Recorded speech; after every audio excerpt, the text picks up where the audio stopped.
Hey,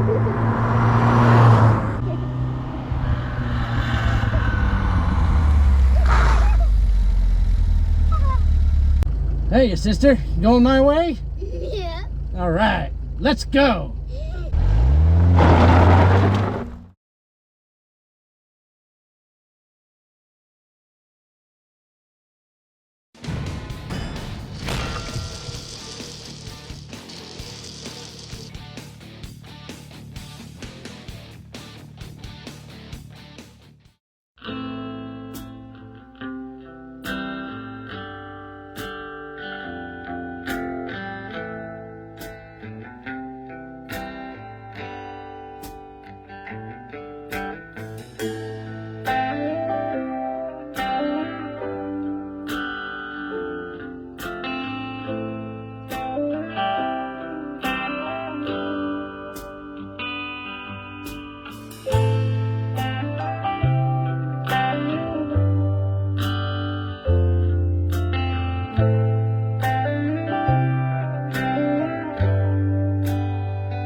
Ladies, gentlemen, welcome back to a special field trip edition of Flying M Speed. You see, I'm some 2,000 plus miles away from home at my in-laws' house.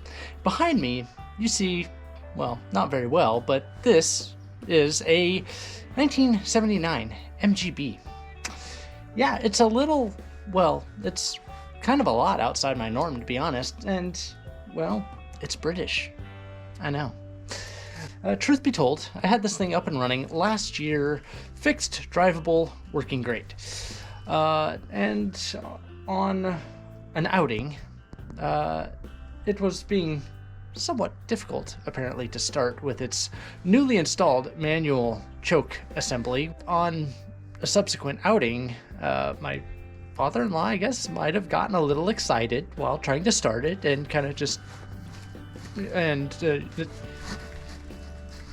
well, the knob came off in his hand, apparently. He pulled the knob right off the choke handle, and, well, I think in doing so, also slid the adjustment on the choke out of adjustment.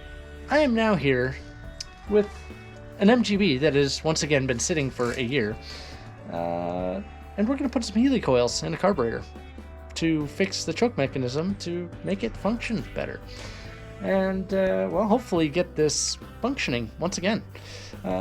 Unlike my usual, this thing has started and ran in fairly recent history. It doesn't have 4 flat tires, and it even has a battery in it that hopefully should still be good.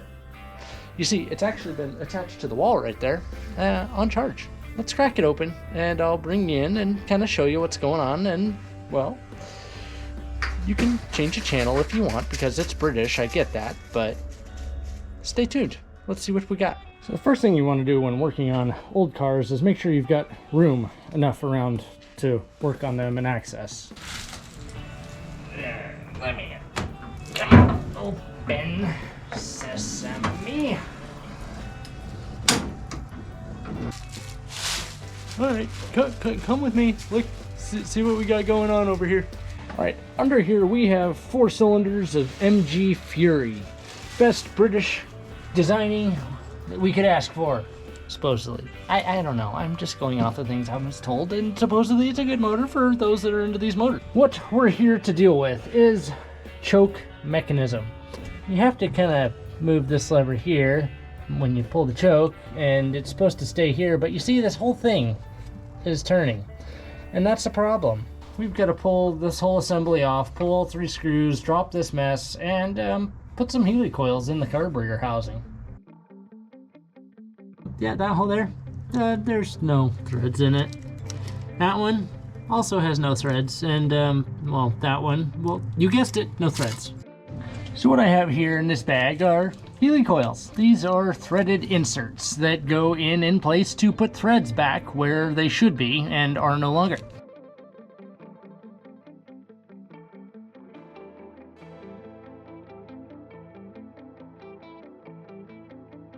We've got the choke mechanism reinstalled, air cleaner bits reinstalled, we are now ready to see if this thing will actually make noise for the first time in a year. Oh, forgot how hard this is.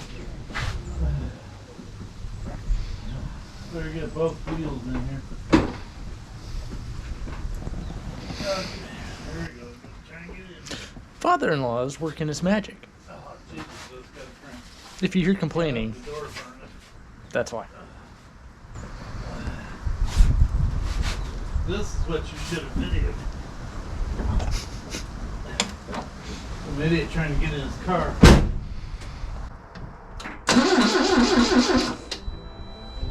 Hold on a second.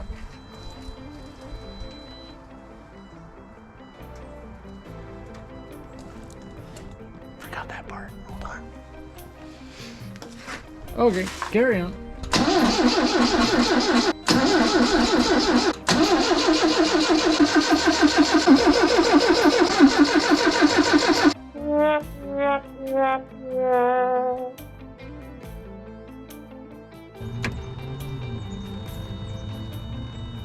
Alright, it's back there. It's behind the axle. Looks like at the tank. Oh, what is...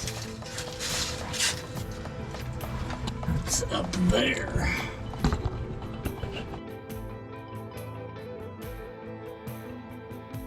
Look at that. It's gotta be one of the weirdest looking mufflers I think I ever seen. Looks like somebody just took a piece of metal and wrapped it around the tube and squished it together and welded. It's a banjo fitting on the fuel pump.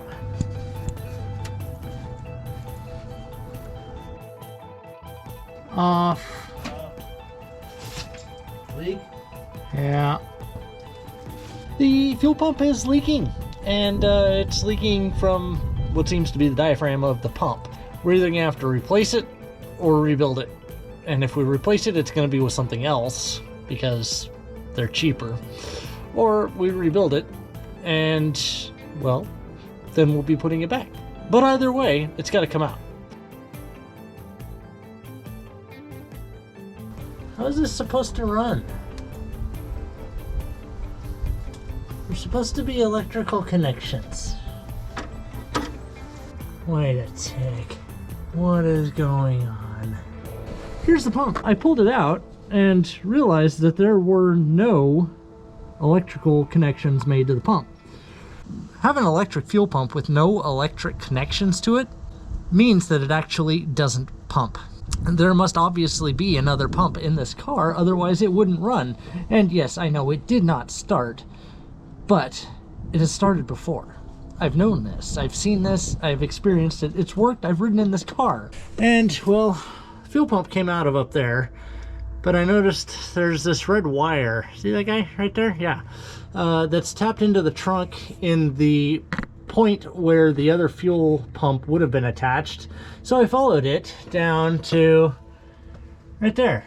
And initial thought that was possibly a fuel filter, till I realized that there's actually wires run to it. And yeah, lo and behold, somebody has added an aftermarket fuel pump right there. I then have to ask, why did they not disconnect the fuel lines from the other fuel pump? I don't have an answer. But that means I need to play a little bit of rerouting with the fuel lines and bypass the other pump that I just took out. When you're trying to make YouTube videos at your in-laws, you have to let them know that he's over there making noise in the background, yelling at himself and things that are going wrong, and interrupting the commentary and monologue here. Come to find out, this pump is also dead. So this car was equipped with 2 dead electric fuel pumps, both of which were in the fuel system, one of which was in the electrical system. Went to the auto parts store, found Facet, clicky-clacky type fuel pump. The issue, I don't want to put this new pump where this pump was, because, well, I didn't like the location of it. That needs a bracket to be made, which is why I have this piece of metal in the vise getting ready to make said bracket. Now I make bracket, drill everything up, mount it, and hopefully we have car running again.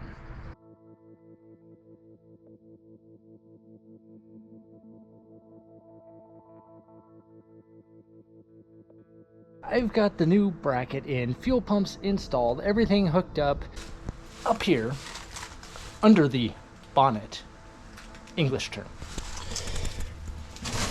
We have fuel filter right there coming out of the fuel filter. Notice very abrupt turn, and yeah, that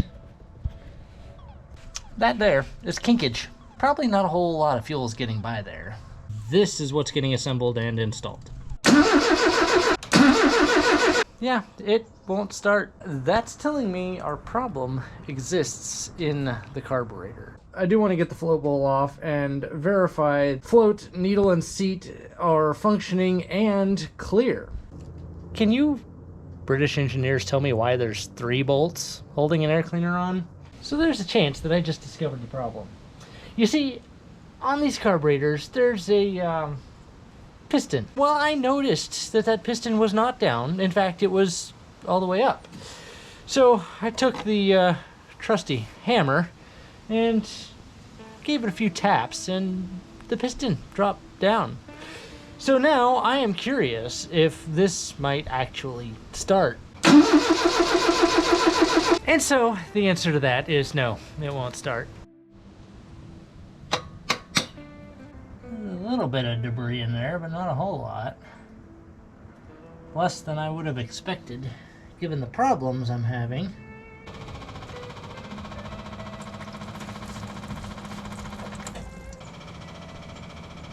Don't see no leaks.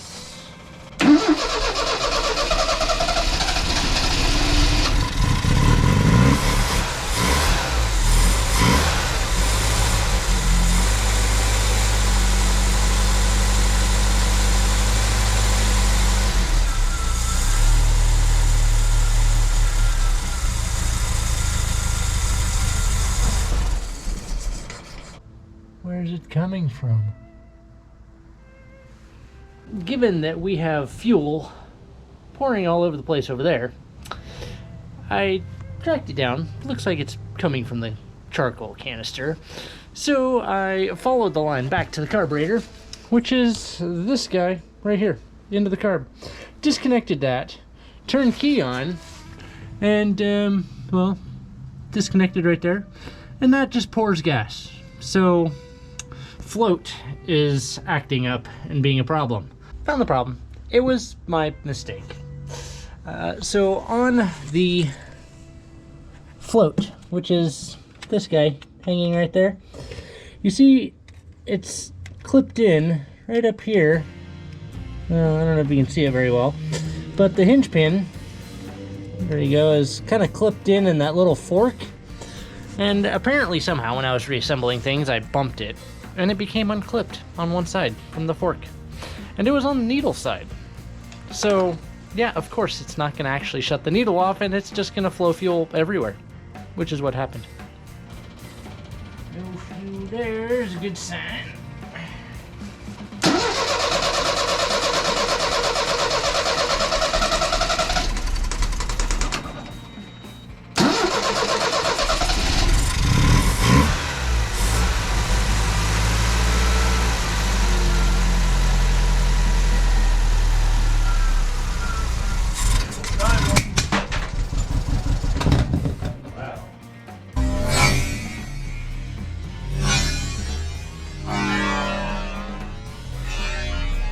But it sounded like something broke.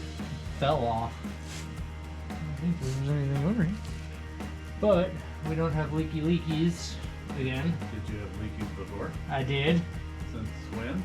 Since I messed with it. I don't know what we lost in there, but something went flying. I heard it. I don't know what it was. I heard it. Yeah. And it washed that side of the engine bay and fuel. Oh, good. Looks good. Nice and clean. Yeah. You don't get this place caught on fire with all the leaves underneath and everything else, I'll be amazed. I have a fire extinguisher in there. I think it's. You're gonna have to run around in circles trying to search for it while it's on fire.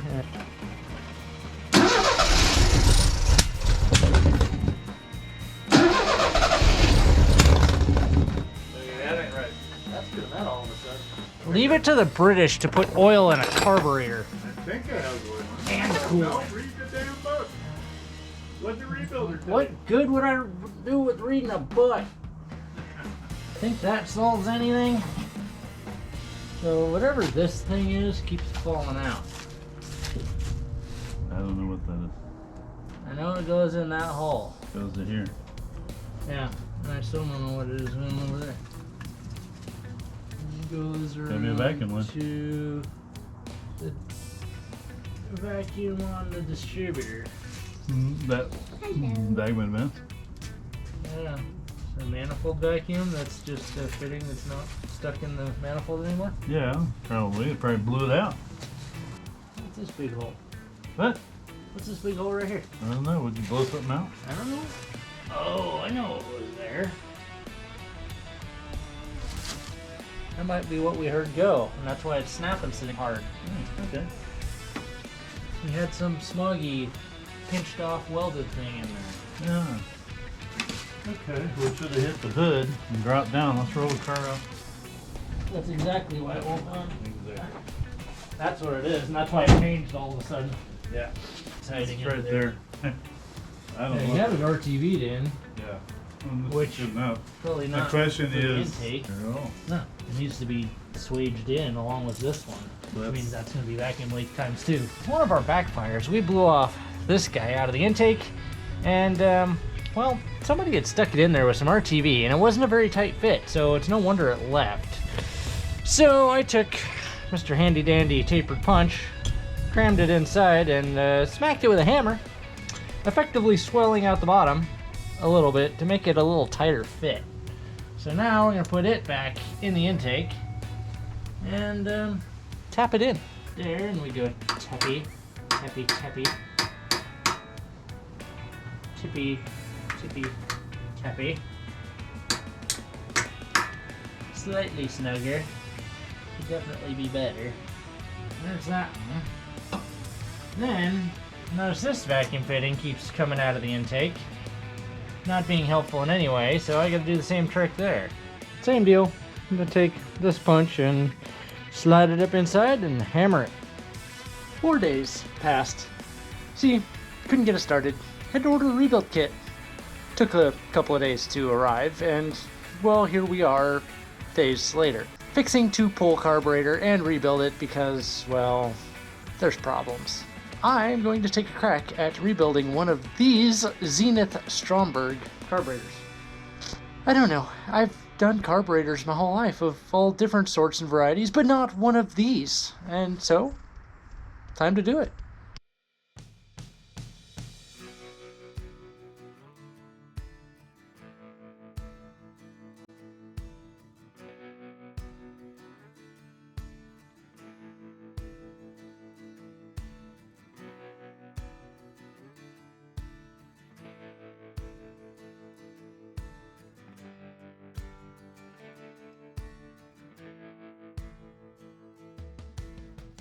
Alright, I did a check of the floats and, well, they float. And I did the shake test to make sure there was nothing in them, and I noticed a rattle. And come to find out that the float is actually a little bit loose on the arm. I'm going to take and try to tighten up the rivets that are existing in the float by gently tapping them with a punch while having them supported on the backside. Got the rivets smacked down with a punch, just gentle, nothing significant, but it's all nice and tight again. And we didn't crack any of the floats anywhere, so no problems, all good.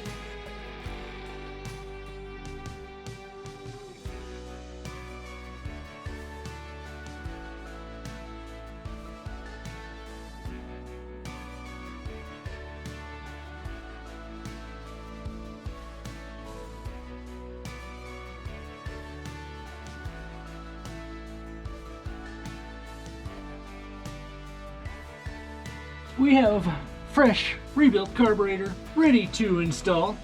We have a new carburetor base gasket already installed. So now I just got to reattach the throttle cable. I'm gonna do it now while it's a little bit easier to do than after the carburetor is bolted on. So I'll just slide it down and pop it on. Like so. And now the tedium of fishing all the mount nuts into place. They don't give you a lot of room on these carburetors to get in there and access things.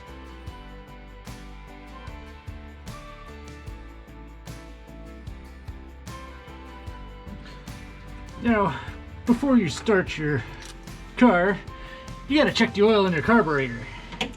Make sure it's full to spec, because every carburetor needs oil in it. Oh boy. Gently. Easy. This is not gonna go well. No good can come from this.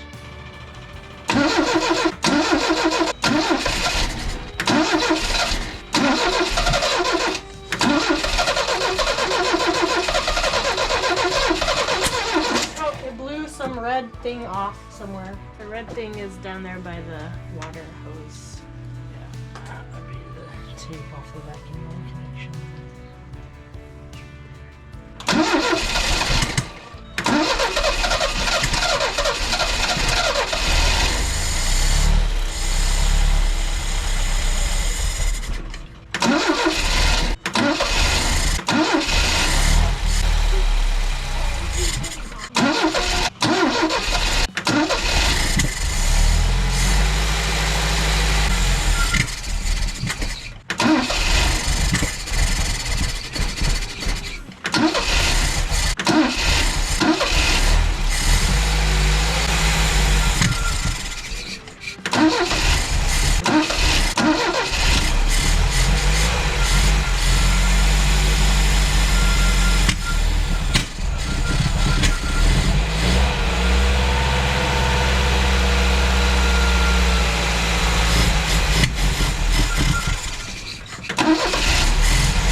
Doesn't want to idle when cold.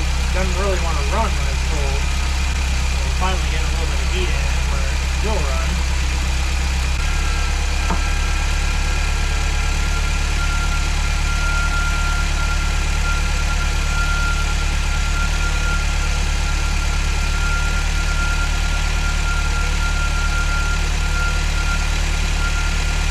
Part of it could be that missing vacuum hose too. Missing an action hose? It broke when I went to put it back on. So I had your gas picking up a new piece of vacuum line. Oh, right. Because it has these, it's a plastic line with like plasticky connections and it's just fragile. Oh, so you're getting a new one right now? He's picking up a new length of hose. It's always run eventually. Pain in the ass to start, but it's running. It's always run eventually.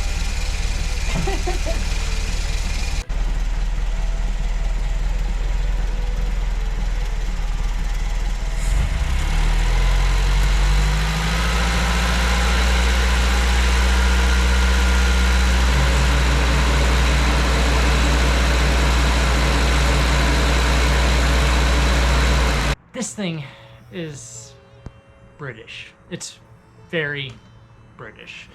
And, well, it's been fighting me the whole time. So, we've got fuel system addressed to the carburetor. I even rebuilt the carburetor, having never really been into one of these. It's functioning better. Float height adjusted to spec. diaphragm thing is diaphragming, and well, we have properly oiled the carburetor, and yeah, all the things are thinging.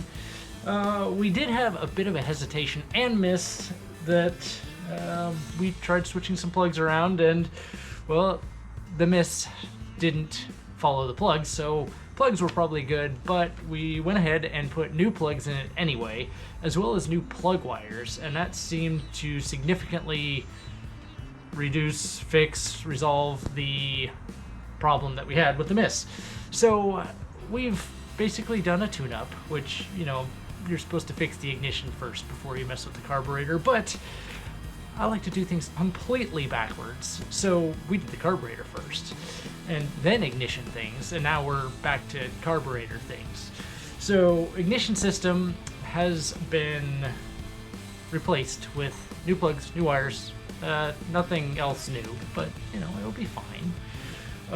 We did time it to the factory spec on this model year, Smog Era 79 MG.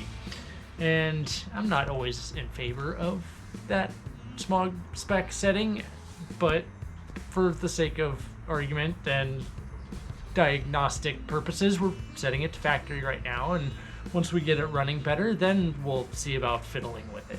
Ignition is basically ignitioning, and now I'm going to tune the carburetor without the proper Zenith Stromberg fancy adjuster tool. I am instead going to use just an Allen wrench. I caution you on doing this. You can easily mess up the diaphragm in the carburetor if you do this. I am doing this knowing full well that my adjusting screw moves very nicely, and I can reach in the throat of the carburetor and hold the piston from rotating in order to adjust the needle.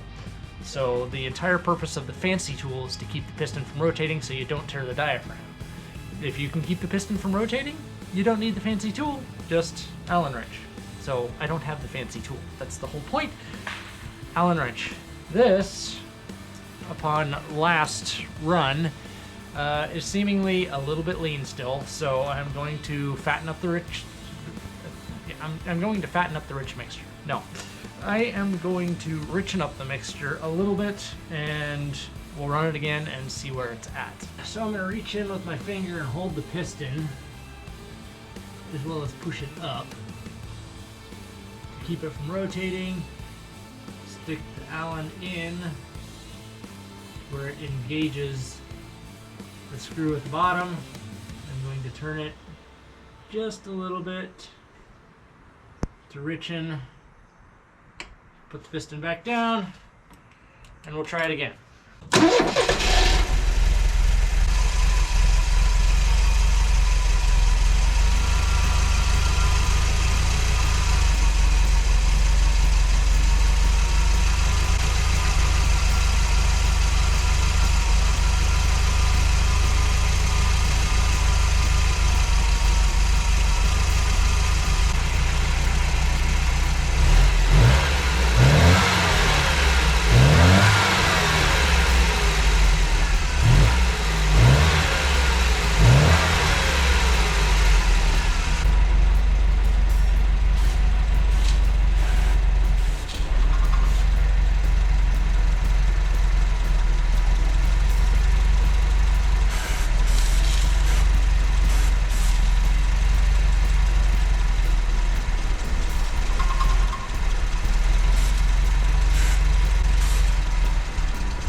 There's some things missing. We found some problems. And in the meantime, there's a big gaping hole, creating more problems. So, yeah, there's stuff missing. And the reason for stuff missing is because there was leaks. I could effectively kill the motor at idle by spraying the manifold vacuum leaks. Now, we're waiting on parts to arrive to make it fixed. All the head studs out for the manifold, surface cleaned up, smooth, and ready for new gasket. So now I'm gonna pull the rags out of all the ports before I forget. and reassemble this thing and hope it works this time, because I'm tired of it. I don't want to work on it anymore. There you have it. Intake reinstalled. Now, as much as I want to attribute the troubles that I've had with this thing to difficult British, stubborn, poor engineering, it's honestly just a case of a 45-year-old car that, well, hasn't had a whole lot of maintenance done, and it's been somewhat neglected for a while, even prior to my in-laws' ownership of it, so we're just fixing a lot of poor fixes, let's put it that way. Finding a lot of troubles and weeding through it, and it has been a slog. Yes, slog.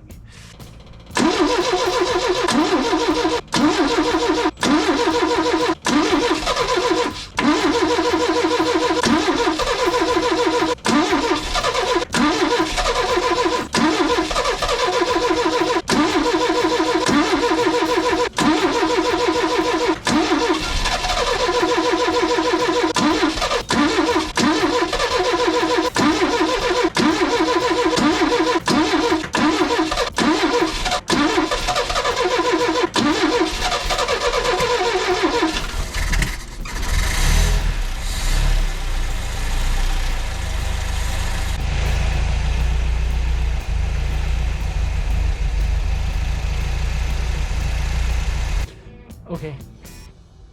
I think it hates me. Or I hate it. I don't know. I haven't made up my mind yet. But I might actually hate it.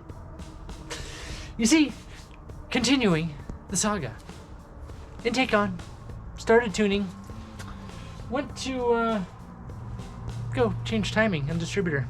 And heater valve leaking coolant all over the distributor. Come to find out, because it went all over the distributor, it also went in the distributor. Inside of the distributor cap is swimming in antifreeze. Not only that, I took the cap off and started to, well, look inside. Come to find out, one of the electrodes turned. Yeah. I'll show you, just a minute, hold on. The cap is not great.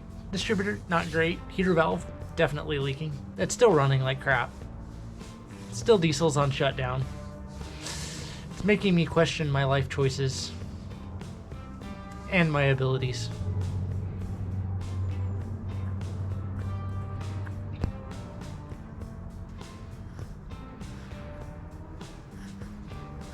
Brilliant British design when you have leak here, drips all over the electricals right there. Dear diary, it's day, I don't know anymore. Lost track of the days, the weeks, the hours. I should have been on the road today, I think. On my way home, out of this infernal hell. But alas, here I am, yet again, fixing this fine piece of British engineering. I am now going to replace the heater control valve in the hopes that it stops leaking, in the hopes that I can finally time and tune this glorious piece of British historical machinery so that it may be out of my life.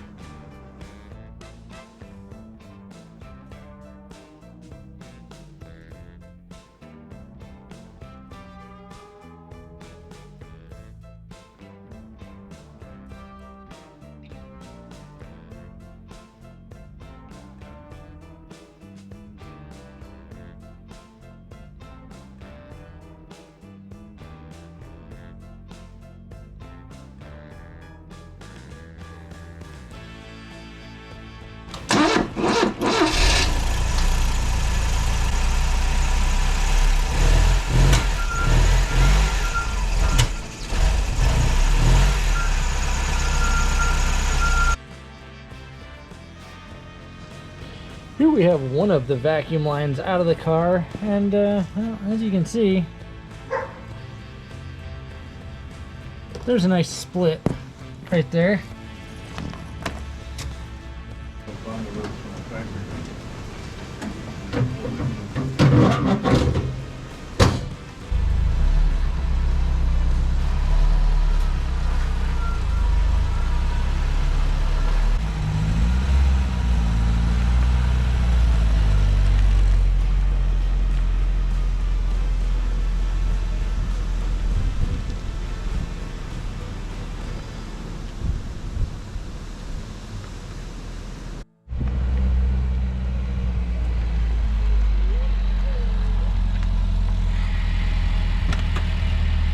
On this project, I've got to say that of vacuum leaks, this car had them all. All of them, every single one, everything leaked. It actually made it kind of hard to trace down because, well, it would only pinpoint the most specific leak at the moment. So every subsequent leak showed up another leak until we basically had to fix all of it, every bit, all the leaks. Hopefully. I hope I got them all. You know, chances are I fixed all the leaks and it just made an even bigger leak somewhere else that I haven't yet found.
Alright folks, there you have it. After way too many headaches, way too much waiting on parts to arrive in the mail, too many days of effort and failure, I managed to make this thing operable once again. This time way better than it was because I uncovered a ton of pre-existing problems, partially due to sitting, partially due to age, partially due to neglect and poor maintenance previously, but it is once again operating okay. I mean, it's not great. There's problems still, but it's way better and, well, it's operating. So with that being said, I want to thank you all for watching and sticking it out to the end of this saga. We'll see you next time, guys. Thanks for watching.